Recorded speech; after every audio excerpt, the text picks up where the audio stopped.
Hey guys, Tazuki here, bringing you a guide on how and what to do if you want to get to Merciless and beyond in Path of Exile Hardcore. First things first, in order to progress in this hardcore game, you want to make sure that you pick up all the currency along the way. Make sure you pick up white items too that can be turned to the vendors for currency, also referred to as vendor recipes. For example, a 6 socket or a blue-green red piece of linked armor or weapon can be turned in as a recipe.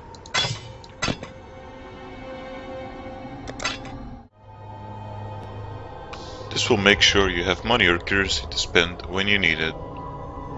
The best places to farm up currency, low to medium levels, will be on screen now, and links to the guides.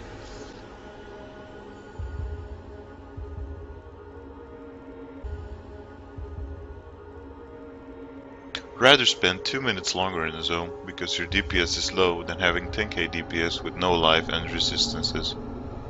That's a personal preference though, and it comes down to experience in the end. Now, what do we spend this on? Gear or equipment? You want to look for double resistance and or live gear, not triple resistance. Why is that? Double resistance live gear will be affordable at the current level you are at. High triple resistance and live will not be. Definitely at the start of the league where good items will always be overpriced. These are some good items to look for as an example, and are really high resistance or the opposite, low to medium life rolls. You can easily get capped resistance with this method of combining lower rolls with bigger and saving a huge ton on an easy way.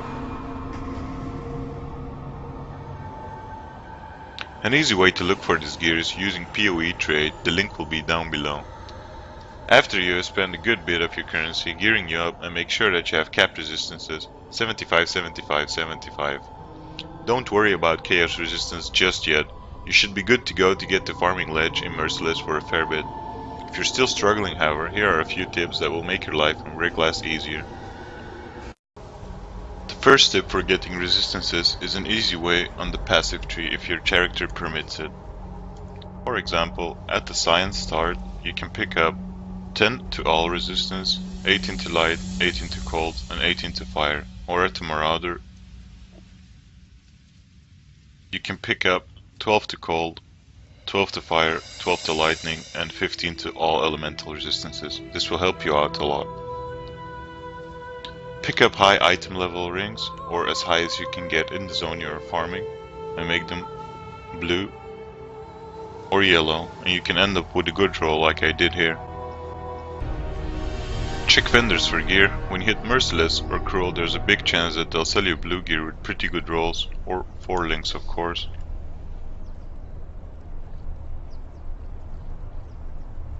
This one looks decent, maybe we can put an augment on that.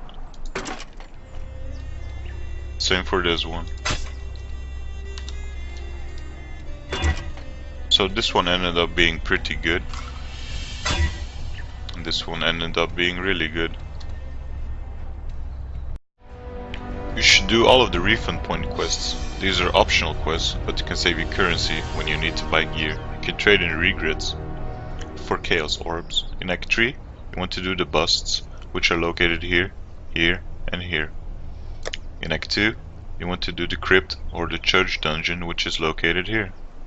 In Act 1, you want to do the fetid pool for the refund, which is located here. My last tip will be potions.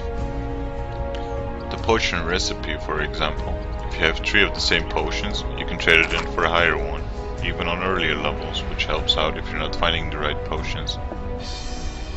Now, we want to roll our instant flasks to roll something like this. Bleeding recovery, or burning instant recovery. On quicksilvers, I would advise freeze and chill, or remove bleeding as well. You can also go with increased movement speed, but that's a personal preference. It's optional to use granite flasks, or ruby, topaz and sapphire flasks, depending on your build and the need for reflect. You always want to have 2 or 3 health potions, a mana if you need it. It's really good to remove curses on a flask as well. I hope I was able to help you guys out with this guide. If you have any more questions, please let me know.